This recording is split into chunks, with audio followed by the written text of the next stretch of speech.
Or does, by its very nature, does comparison imply judgment? I know that's a little deep, so you may need to ponder that a little while, but I think that's something that's important to consider. And I don't think there's a right or wrong answer. I'm just curious to get your thoughts. Comparison, we say avoid comparing yourself to others. If you argue that you can compare without making judgment, you might argue comparison's not harmful. But if you argue that, yes, if you compare yourself, you automatically make a judgment, then that's where we can get into the self-concept issues and how that affects us negatively. So I'd be interested to hear what you think. So reframing, looking at things from a different point of view, we talked about that a little bit.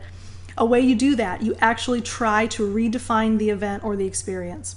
So, you're really struggling with something and you're overwhelmed and you feel like everything is just horrible, and you actually spend some time to say, okay, let me think about this differently. I'm going to redefine for myself what this is.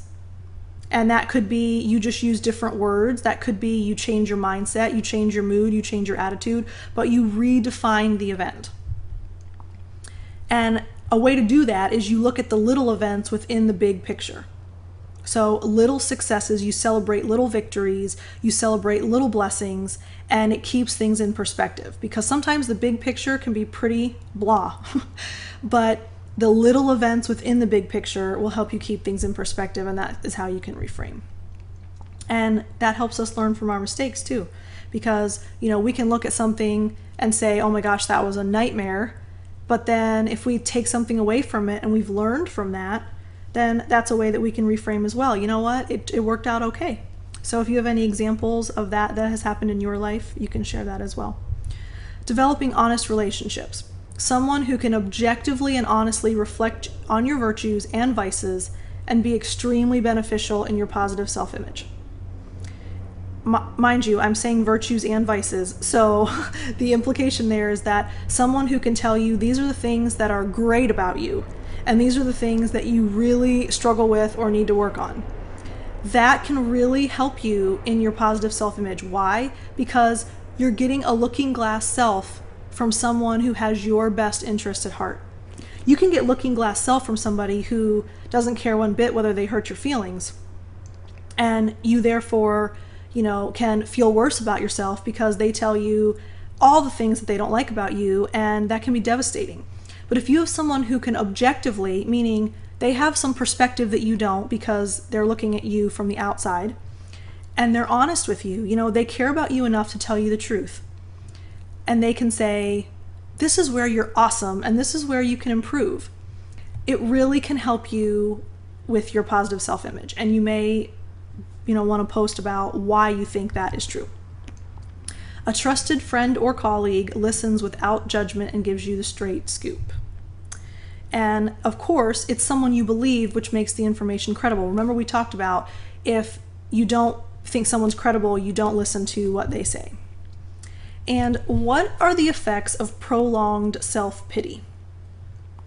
In other words, somebody that just wallows in misery and thinks that life is horrible all the time. I actually have termed it chronic malcontent. And it's just prolonged self-pity. The world is a horrible, wretched place. And, the self-image is completely negative. Do you know anyone like that? I'm sure the first thought that pops into your head is that person. And, what are the effects? That truly has a huge impact on your self-image and your self-esteem and your self-worth. Okay, letting go of the past. Thankfully, self-concept is not etched in stone. And remaining locked onto events and experiences from years ago and refusing to let them go results in lower self-esteem. So truly letting go of things is very helpful. Looking back at what we can't change only reinforces a sense of helplessness. And so then, of course, looking forward at what we can change would give us hope. And constantly replaying negative experiences makes change more difficult. So we really, truly do need to learn if there's something that has happened that has been difficult or that has devastated us, slowly, it's not going to be an easy process or a quick process, but let it go. And, look toward the future and look at things that can happen going forward instead of things that have already occurred. And if you can think of an example or a situation of a time you were able to let something go, and or what recommendations can we give to someone who needs to do this? So if you have any thoughts or insights that you'd like to post about, this is how I was able to let go of something, and or I think this would be very helpful for someone who could let go of something, that might be something you want to talk about too. Okay, so when you talk about visualizing a positive image, you're trying to see a desirable behavior. So again, like I said before, you see yourself succeeding on a test. You visualize that you're performing in a certain way that you want. And visualization can yield positive results in changing long-standing feelings of inadequacy. And why might that be? What are your thoughts? Why, if you consistently visualize success and achievement and positive things for yourself, how can that change your feelings of inadequacy? Okay, and finally, seeking support. True or false? Talking through problems can make a difference. What do you think? No right or wrong answer, I'm just curious. I believe it's true. And if you disagree, that's also something you can blog about. Some self-image problems are so entrenched that professional counseling is appropriate. So, that is certainly something, if you need support, seek it. And you have spent a whole lifetime developing your self-esteem, so it's not easy to change. So if you're one of those people that, you're listening to this lecture and you're thinking, what, I really want to think better about myself, I want to believe in myself more, recognize that, for 20 some odd years, you have been cultivating this belief about yourself. So it's not like in one lecture you're going to have this aha moment where the world is different and you think you're an amazing person. But what that does mean is it's the first step and you can change it. It is absolutely changeable. Okay, so exposing others to your self-concept. Your self-concept and self-esteem filter every interaction you have with others. What does that mean? Your self-concept and self-esteem affect your ability to be sensitive to others.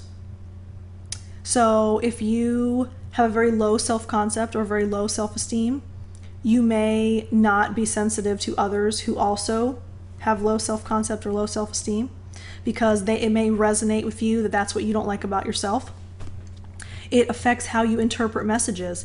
Someone could say something completely just very neutrally, very, innocently, and if you have low self-esteem or low self-concept, you interpret it as a personal attack. They don't like me, they were being mean, so that it even affects how you interpret communication messages, and it defines your communication style. The way that you communicate is often a result of your self-concept and self-esteem.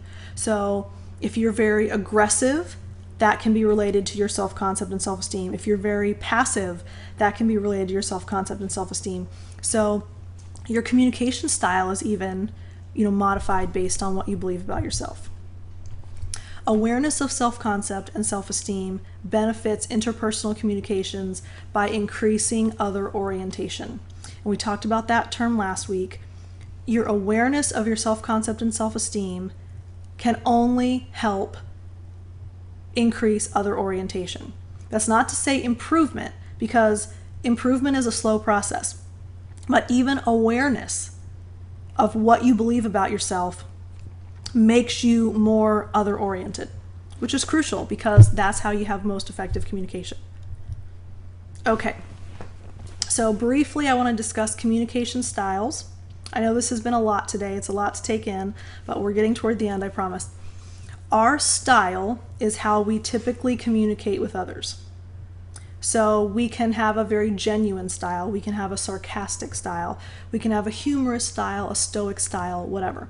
So that's just the way we would normally, traditionally communicate. What's interesting is because we kind of gravitate toward a certain pattern of communication, it helps others to know what to expect and how to behave. In other words, people can predict what we mean, especially the longer we're in the relationship. So when you first meet someone, there's kind of that iffy, I'm getting to know you, I'm not really sure, what your humor is, I'm not really sure what your intent is. So because we naturally will gravitate toward one specific style, people learn, okay, I can anticipate that Brenna is going to act like this. And that kind of creates a safety net because we learn that, okay, I'm pretty convinced that this is the way the interaction is going to go, and I can be prepared for that, and I can be comfortable with that. In some ways, relationship development is the exposing and understanding of the other person's style. So in our communication, as the relationship grows and changes and develops, you can argue that it's truly just figuring out what it is and understanding their communication style. So do you have thoughts on that? You may want to spend some time think about a relationship that you developed, and did you feel that was true, that you had to expose how they communicate and then understand it, and that is what prompted the relationship to develop, or not? Okay, being other-oriented. You have social decentering. And I said last week we're going to define other-oriented as we go, so this is just a little more each time so that you really kind of can understand the broad concept. Social decentering is a way to be other-oriented. It's a conscious process of taking into account another person's thoughts, feelings, values, background, and perspective. In other words, you make the effort. It's not something that you just do naturally. You choose to take into account another person's thoughts and feelings and values and perspective. Social decentering, in other words, I'm going to make myself not the center. I'm going to put the other person at the center of this interaction, and how do they feel? Putting yourself in someone else's shoes, that's an easier way to say that. When we make judgments about others, we're using our own frame of reference, which makes sense. I mean, we all come with a frame of reference for everything. We rely on information specific to the individual. So based on my interactions with you, this is what I believe about you. And then we rely on general knowledge. So I think people are generally forgiving, or I think people are generally mean. So we make judgments based on our general knowledge about people as a whole, specific information to that individual, and then our own frame of reference, where we come from as a person. Okay, interpersonal needs. 3 interpersonal needs. I'm going to only briefly touch on them. There's a lot more to these, but I just wanted you to have kind of the basic definition. 3 interpersonal needs are the need for inclusion, the need for control, and the need for affection. Need for inclusion, the need to be included and include others. That's almost that, social need. We are social beings. We talked about that before. So we need to be included and include others. And remember, interpersonal is communication between 2 people, typically. It can also include groups, etc. But typically, as a dyad, remember 2 people, interpersonal. So I want to be included in a conversation, and I want to include another person in the conversation. The need for control. The need for some degree of domination in relationships. And often I think we don't really consider this very often. We don't realize how much control we vie for in relationships, but we do need control, and we need to have some measure of power in a relationship. And that often will change with time, etc., but we need some degree of domination in relationships. And then the need for affection. We need to give and receive love, support, warmth, and intimacy. So we want that reciprocal affection and love and encouragement and all of those things. Those are the 3 interpersonal needs that kind of overarchingly impact communication.